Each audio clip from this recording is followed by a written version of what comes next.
What brings you here, Gallagher? Some friends from the old days. Do you have a moment to spare, Siobhan? Oh, I have the whole day to spare.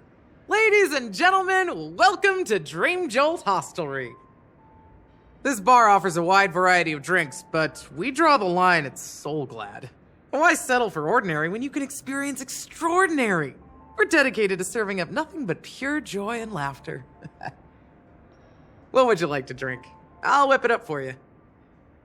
Oh, look! A lady as cool as Serval.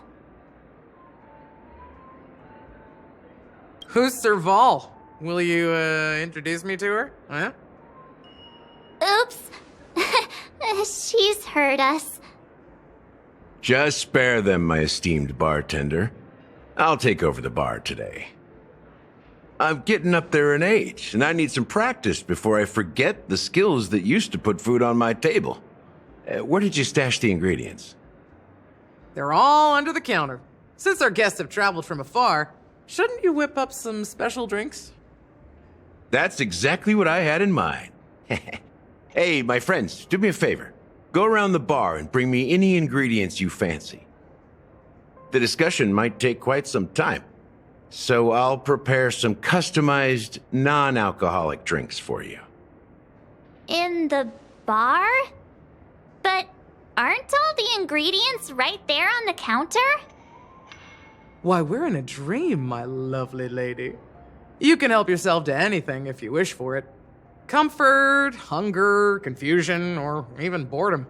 It's all within reach, right at your fingertips. Oh, did you hear that? She just called me my lovely lady.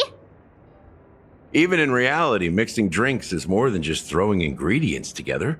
A bartender needs to capture the bar's atmosphere, master technique, and spin a tale of mystery and anticipation. Only then can a perfect drink crafted with a customer's life story be created. In other words, what you get from your drink is down to luck, so don't overthink it.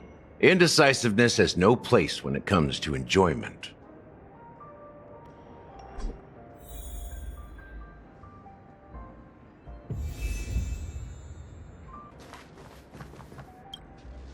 Hey, look at all these chips scattered everywhere. A few days ago, an actor from the Iris family came. Caused a ruckus with Siobhan. Those chips must have gotten scattered during all the chaos.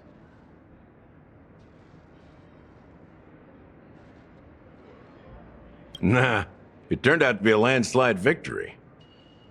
That being said, opening a bar in this place, filled with monsters, is quite a feat. Siobhan must have a lot of tricks up her sleeve, right? You'll have to ask her yourself to find out. But I have a feeling she won't budge unless you impress her with an incredible drink.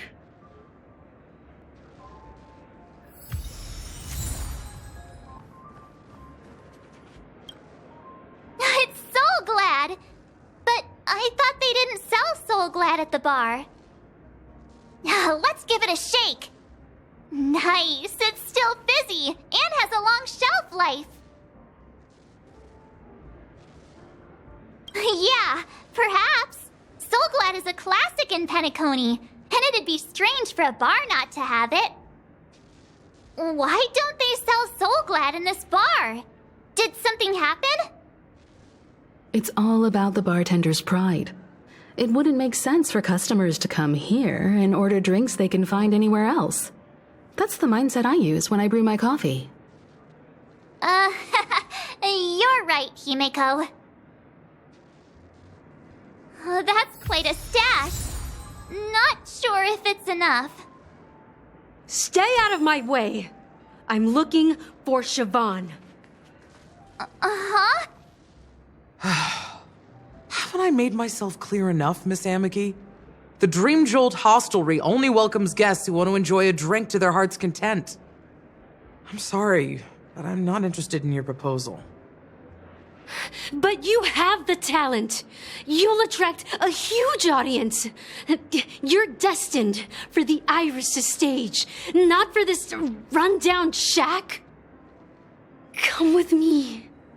We'll become the talk of Penacony, a shining light into every corner of the dreamscape.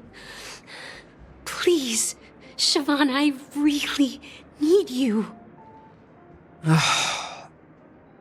As you see, I'm entertaining my guests. Don't make me repeat myself. Fine. If you don't come along, I'll just sit here and not go anywhere else. Give me a sparkling drink. Sweet. With extra ice. Just one moment. What's her deal? We can't discuss the case with other people hanging around the bar. Hey, can you do that clockwork trick of yours again?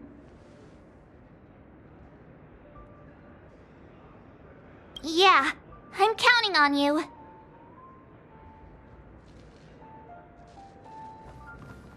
You're one of Siobhan's guests, right?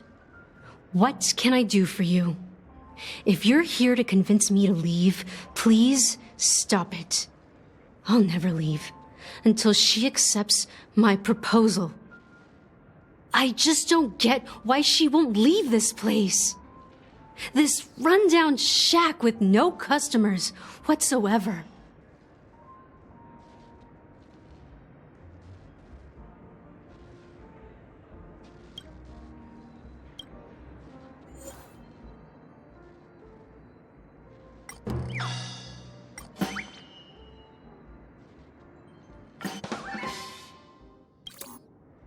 I've seen it. The moment when Siobhan and I share the stage. The crowd is going wild. Applause crashing like waves. The aroma of irises fills the air. A beautiful melody playing. Ribbons dancing around us. And the taste is sweeter than honey. I've seen that scene countless times in my dreams, and every time it mesmerizes me. That's why I have to bring her back to that world, no matter what it takes. Want to raise a glass, my attentive listener? Let's consider it a toast to my far-fetched dream.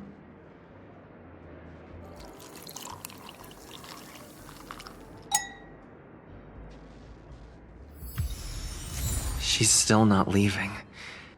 Maybe I'll have to try again.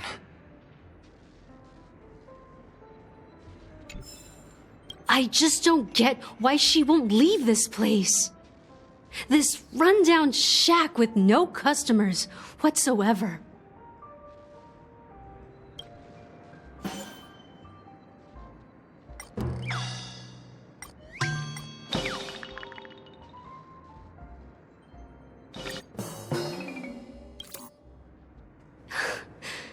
It's ridiculous, right? Our paths were never meant to cross, yet I'm still holding on to her. I'm too timid and shy, longing to shine but afraid of stepping into the spotlight. I need her guidance because I'll never be able to do anything alone. You don't know Siobhan's past, and you have no clue how radiant she used to be. Even among the talented Iris family, her skill was unmatched. I know she probably thinks I'm just trying to ride her fame to get ahead. But all I want is for her to reclaim her place.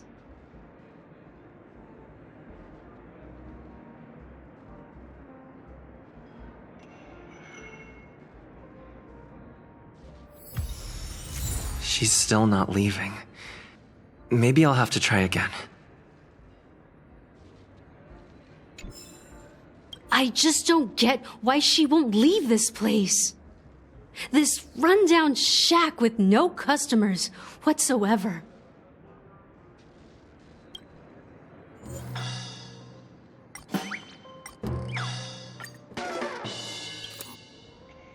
Those darn Irish jerks! They're the ones who forced Siobhan into hiding here, running this pesky bar. It's all their dirty scheming. I get it now. She's not leaving because she doesn't want to run into them again.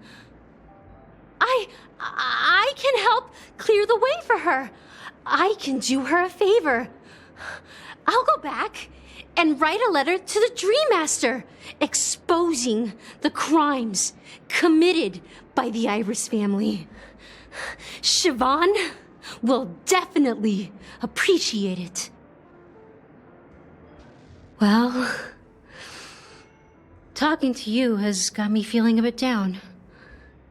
My thoughts are swirling, making my mind clear, and bringing tears to my eyes. Maybe I should find a place to reflect on what Siobhan truly means to me. Here's the payment for the drinks. Please, pass it on to her. I'm leaving now. Amaki has left? That's good for her. Radiant dreams may be enticing, but they're nothing more than dreams. Her drink is on the house. Please keep the money. When you're ready, go to Gallagher. I can tell he's itching to show off his skills.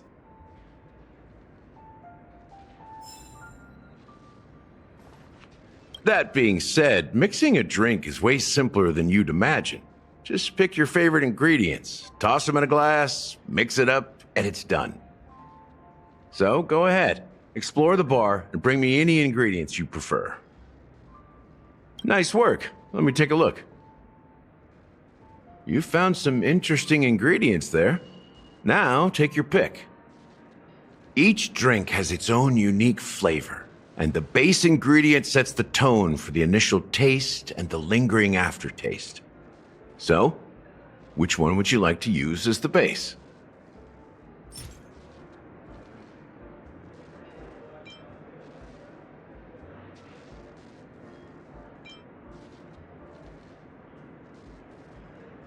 Sweeter than Suza juice and more bitter than dream syrup.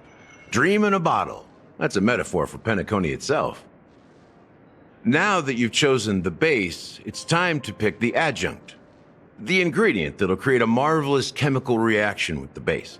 It should give an unforgettable taste without overpowering the main tone.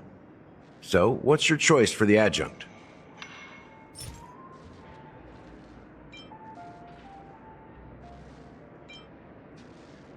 This is the most pungent adjunct we have, and my personal favorite. Before Mikhail left, the wrinkles at the corners of his eyes had deepened like knife cuts. He mumbled, his breath too weak to climb up his throat, caught up in his chest. But I could smell it. The lingering scent of Penacony itself on that night. Mikhail. Almost there. Let's pick a decoration. Which style do you prefer? Anything you need, I've got it.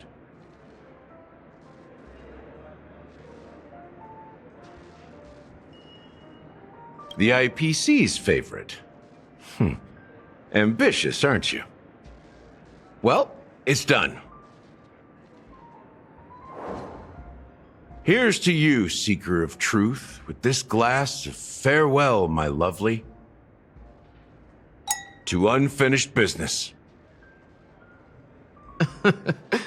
Well done, Gallagher. You're not over the hill yet. So are you satisfied? Oh, the flavors. They're way more sophisticated than Soul Glad. The richness and layers of these flavors are a masterpiece, especially with the adjuncts. I can taste the spicy and sour notes with a hint of sweetness.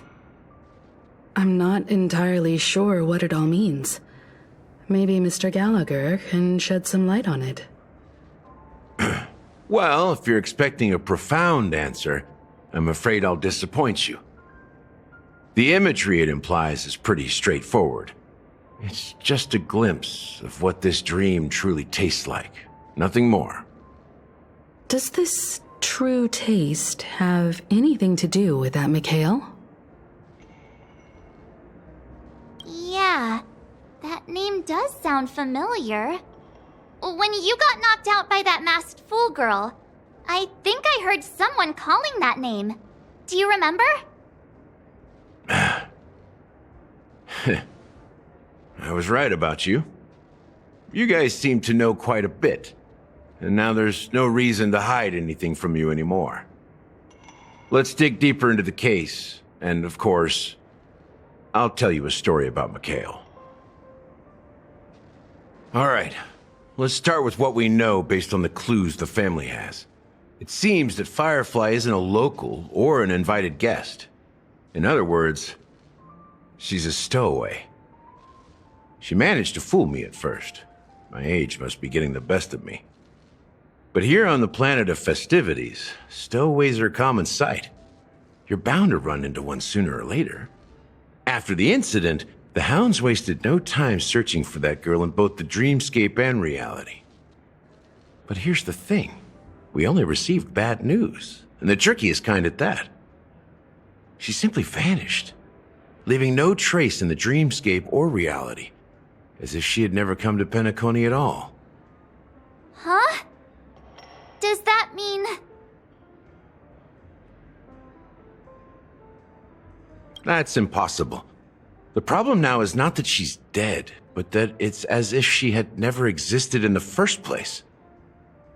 Let me be frank. This case, actually, is unlike anything the Bloodhound family has dealt with before. Dealt with before?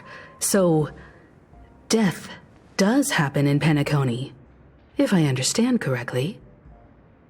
You've witnessed it, so there's no need to hide. Even the shiniest city has its dark side. We're all adults here.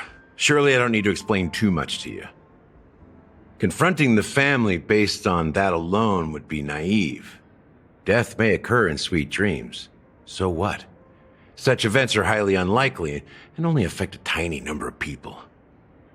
If you really want to delve deeper into this case, you need to understand the true problem with the family. I guess it's time to tell the story of that Mikhail. You're very perceptive. The Astral Express has received that music box too, right? Do you know the secrets it holds? There's a message. Witness the impossible in the realm of dreams. Find the legacy of the Watchmaker, father of Penacony, and thus the answer to the question, why does life slumber? That's the exact wording. Hey, why are you laughing? Wait, did you write it? It's quite poetic. No, but I'm the officer in charge of this case, so how could I not know? I'm sure you must have noticed that this message didn't come from the family. You might have even guessed that the relationship between the family and the Watchmaker isn't as close as it seems. That's just our speculation. Actually, it's hard to believe that the father of Penacony and its actual managers are at odds. Now I can assure you that your speculation is absolutely correct. The family has considered the Watchmaker an enemy for a long time, but the hounds haven't been able to track him down, as he seems to be living only in the characters and stories he created. Let me ask you a question. Have you ever wondered why the family allowed the Watchmaker to send out such a ridiculous message to the outside world, inviting you here and causing chaos? So, you want to seize this opportunity to expose the Watchmaker. Well, now you understand why the Oak family authorized the Nameless to assist in the investigation, but kept you in the dark, right? Because the Watchmaker is not the legend of the land of the dreams at all. He's the most shameful stain in the history of Penacony, and he's the root cause of all the anomalies in the dreamscape. You don't get it? Well, I mean, Mikhail, the betrayer of the family, he's the Watchmaker. Here we are, Clock Studios theme park, the most popular entertainment center in Penacony. Wait, aren't we supposed to be discussing the Watchmaker? I would have expected you to take us to, maybe, a library, or an archive room of sorts. But an amusement park? The culture of a city reflects its history in the most authentic way. To you, it's a fun place. But to me, it's a prison for the planet's past. You know that Penacony used to be the IPC's prison planet, right? All the prisoners were brought here, helping the Garden of Recollection salvage the leaking memoria from the macro void. The prolonged exposure to high concentrations of memoria caused a unique phenomenon. The dreams of countless prisoners intersected and overlapped, and people started meeting each other in their dreams, living lives that were almost identical to reality. But everything has a price, and sweet dreams are no exception. In the end, the dream world was unable to alleviate the suffering of prisoners in reality. One of the prisoners broke free from the IPC shackles and fought for freedom. He is Hanu, the great leader of Dreamville, the great peacemaker, and the faithful companion of the underdogs.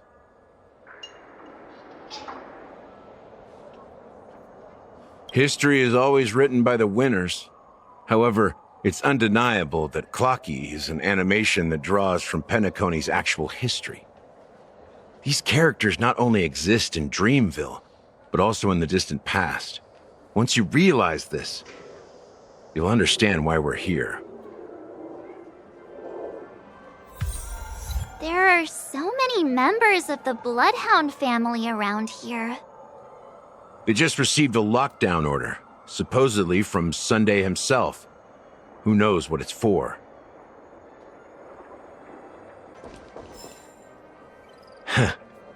So many of them. I've never seen anything like this, even when they're tracking down suspects. Well, it's a masterpiece from the family, after all. Besides the followers of the preservation, the family members are the best at creating mind-blowing marvels. Let's find a quiet spot and continue our conversation. The view here is great, right?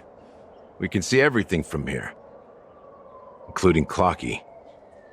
If all the characters in the animation are based on characters in reality, then Clocky's counterpart is definitely the Watchmaker. In the animation, he's Hanu's partner and one of the founders of Dreamville. Does that mean the Watchmaker was personally involved in that war and sided with Asdana? It was a monumental war for freedom. Hanunu fought alongside a motley crew of masked fools, nameless, history fictionologists, mourning actors, omen vanguards, even visitors from beyond the sky. In the end, they emerged victorious. Among them was the person who would eventually be known as the Watchmaker. But if you do the math, doesn't that mean the Watchmaker was around for several centuries?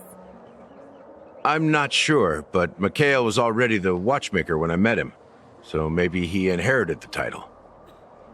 How old are you now, Mr. Officer? I'm 13. No way. Not even close. Hanunu freed the frontier prison, but peace still eluded him. With limited resources, threats from the outside world, and internal conflicts between major prison districts, the future of Osdana was uncertain.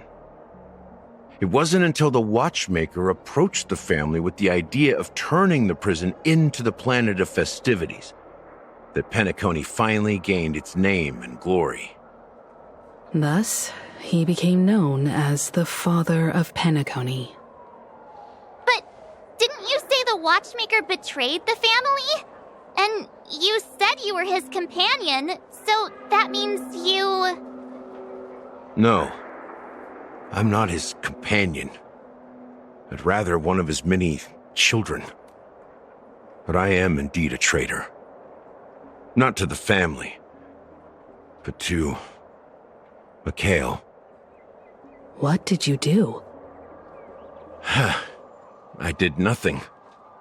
And that's the worst betrayal of all. Just like you, I had close companions. We dedicated ourselves to Penacony. But the Oak family, they set us up. Mikhail was too old to protect his children anymore. So we left the family to find our own path. We were branded traitors of the Harmony, even though the true traitors were someone else. While they continue to praise the Watchmaker's name in the world, behind closed doors, they condemn him on a pillar of shame. Nevertheless, we wanted to clear his name. We intended to find the real traitor, the one responsible for all this, and restore harmony to Penacony. But we failed. Too much time had passed, and the land of the dreams had become deeply corrupted. After countless fruitless pursuits, I gave up.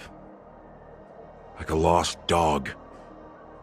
The family accepted me and made me an officer, supposedly as a form of forgiveness. But it was actually a punishment. Since then, I've been completely cut off from my partners and my past. As for Mikhail, I heard he died in obscurity, in a place where no one could find him. That's when I realized that the Penacony I once knew would never return. We're truly sorry for what happened. But this is not the end of the story, right? Apparently, someone has inherited the title of the Watchmaker and has been secretly working against the family all this time.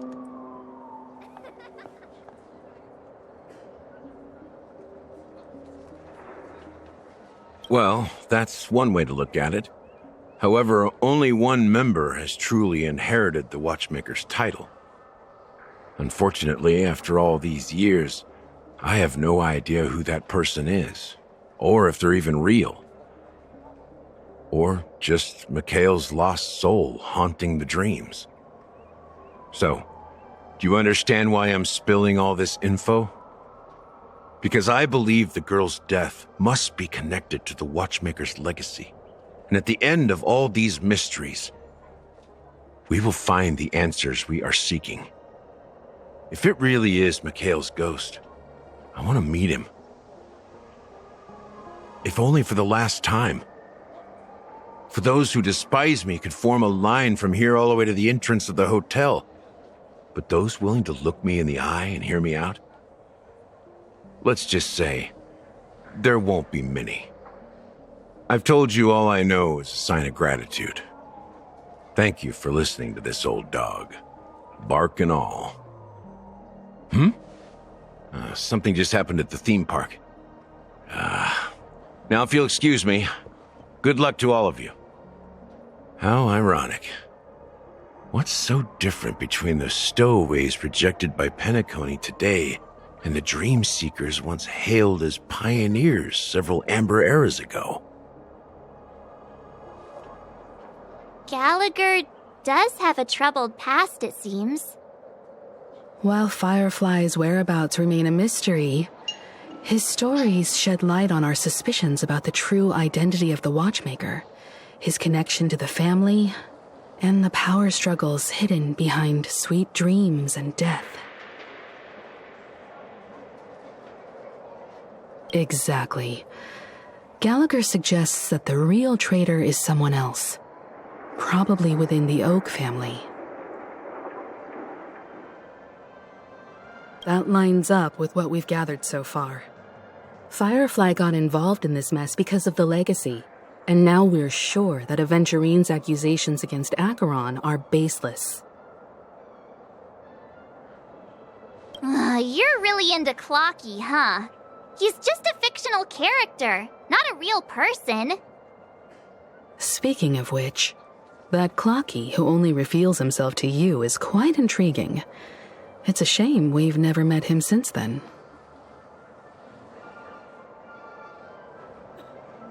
Now that we've confirmed a lot of our suspicions, let's take a moment to think about the clues we have.